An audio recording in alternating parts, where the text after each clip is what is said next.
Hello আমার বন্ধুরা, কেমন আছো? আশা করি ভালো আছো। আমিও কিন্তু খুব ভালো আছি।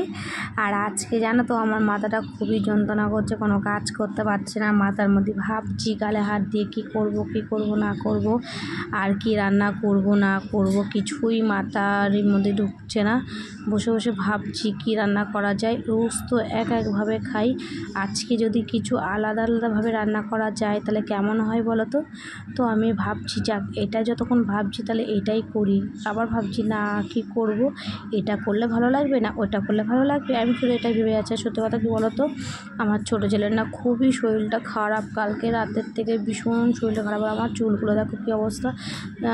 কেন হচ্ছে যেহেতু জাস্ট স্নান করে এসেছি, স্নান করে এসে ভিডিওটা করছি। আর দেখো আমি একাই ভিডিও করি, একাই মোবাইলটা ধরে রাখি, এর জন্য তোমাদের সাথে বেশিভাবে ভালোভাবে আমি ভিডিও দিতে পারি না। যেইভাবে পারি একাই সেইভাবেই শেয়ার করি। কী করবো বলো, আমার তো আর ক্যামেরা ধরে দেওয়ার কেউ নেই, একাই সব কিছু করি, আমার কেউ নেই ক্যামেরা ধরে দেওয়ার জন্য। তাও দেখো ছোটো ছেলেটা না খুবই শরীর খারাপ, আর তোমরা সবাই এইভাবে দেখে নিও একটু কষ্ট করে। তো যাই হোক, আমার না খুবই মনটা আজকে খারাপ জানো। তোমার ছোটো ছেলেটার খুবই শরীর খারাপ, সকাল থেকে পায়খানা করছে, বমি করছে। তো ওর নিয়ে একটু টেনশন করছে, কারণ যারা কী বলো তো, বাচ্চা কাচ্চা যখন খেলা করে না তখন কি সুন্দর লাগে, আর যখন খেলা করে বদমাইশি করে তখন আমি একটু বকর করি। কিন্তু এখন না একটু শুয়ে পড়েছে না, এখন আর ভালো লাগছে না। ছেলেটা যে একটু বকাবকি করেছে এতদিন ধরে, এখন ভাবি যে ছেলেটা দেখো যখন বিছনায় পড়ে যায় তখন শরীরটা খারাপ হয়, চুপচাপ হয়ে যায়, তখন মা বাবার কত কষ্ট হয়, কত মন খারাপ হয়। আর সত্যি কথা কী বলতো, আমার সত্যি খুবই কষ্ট হচ্ছে। আমার ছেলেটার খুবই একটু শরীরটা খারাপ, সকালবেলার থেকে শুধু পায়খানা করছে আর হচ্ছে বমি করছে, পেটে ব্যথা করছে। তো ওষুধ খাওয়ানোর পরেও কমছে না। তারপরে একটুখানি ঘুমাচ্ছে, এখন একটুখানি ঘুমিয়েছে, তো একটু রেস্ট পেয়েছি। তো চলো আমি যাওয়া যাক, ঠাকুর ঘরে যাই।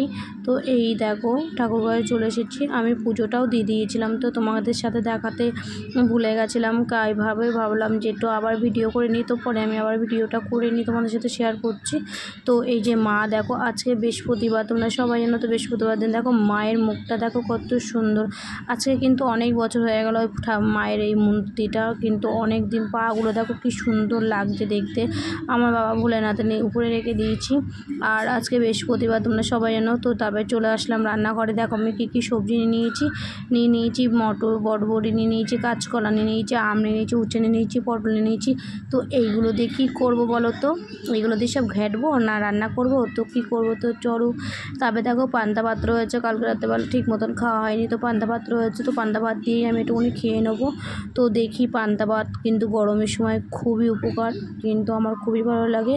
তো দেখো আমি দুপুরে রান্নার জন্য কেটে নিয়েছি আমটা কেটেছি কেন বুঝতেই পারছো, আম দিয়ে হবে সেটা তোমরা জানো ডাল। তো আমি বরবটি কেটে নিয়েছি, উচ্ছে আলু কেটে নিয়েছি। আজকে উচ্ছেগুলো না একদম অন্যরকমভাবে কেটেছি, একদম ওই আলুর দমের মতন করে, মানে আলুর যেরকম ঘুগনি বানায় সেইভাবে আমি কেটেছি। আর এইভাবে ভাজা করতে ইচ্ছা করছিলো, তারপরে করেছি। দেখো পটল আলু ভাজা করবো বলে পটল আলু কেটে রেখে দিয়েছি, পান্তা ভাত দিয়ে খাবো। আর হচ্ছে কাঁচকলা দিয়ে আলু দিয়ে ঝোল করবো, কারণ যেটা তোমাদের বলেছি আমার ছোটো ছেলের পাতলা পায়খানা হচ্ছে, এর জন্য তো আমি বসিয়ে দিয়েছি পটল আলু ভাজাটা, কারণ যেহেতু পান্তা ভাতটা খেতে হবে এর জন্য। আর তারপরে দেখো বাটা বটবটি যে বাটাটা তোমাদের দেখিয়েছি সেই বাটাটা। তো আর এই যে উচ্ছে আলু ভাজা আর পটল আলু ভাজাটা একসাথে রেখে দিয়েছি। আর করেছি মাছের ঝোলটা, যেটা তোমাদের দেখিয়েছিলাম কলা আলুটা, মাছের ঝোল করেছি। কেমন লাগছে বলো তো। আর আমার ছেলেটার শরীরটা খারাপের জন্য পাতলা করেই করেছি। তো তোমরা যারা খেতে ভালোবাসো তোমরা সবাই খেতে পারো। করেছি টক ডাল, আর এই গরম মানে টক ডাল হবে, এটা বলার আর কোনো কথাই নেই। তো তোমাদের কেমন লাগলো রান্নাগুলো অবশ্যই কিন্তু কমেন্টে কিন্তু জানিও। তোমাদের যার ভালো লাগবে তোমরা কিন্তু অবশ্যই কিন্তু কমেন্টে জানিও যে তোমাদের কোন খাবার তোমাদের পছন্দের খাবার আছে এখানে। তোমরা রোজ দেখতে থাকো, সাথে থাকো, তোমাদের সাথে নিত্য নতুন ভিডিও প্রত্যেক দিন শেয়ার করব। আর আজকের জন্য এইটুকুনি, আবার তোমাদের সাথে দেখা হবে আগামীকাল। তোমরা সবাই ভালো থেকো, সুস্থ থেকো। আর এই ভিডিওতে কিন্তু কমেন্টে জানিও তোমরা কে কোন তরকারি খেতে ভালোবাসো। টাটা।